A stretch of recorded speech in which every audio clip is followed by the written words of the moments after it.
Můžeš. Nazdárek. Gaspar.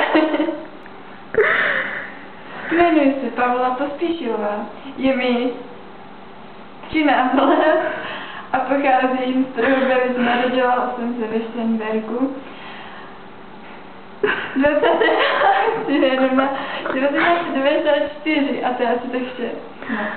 A co máš za koníčky? Koníčky, jako je třeba pes.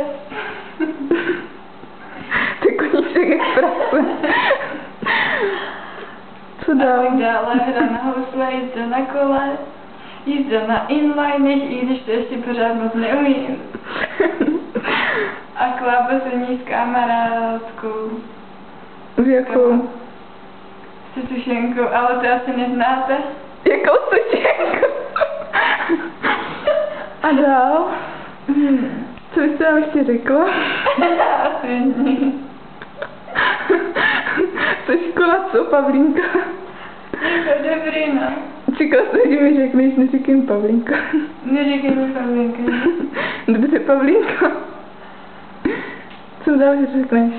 Že mi jdete jít do...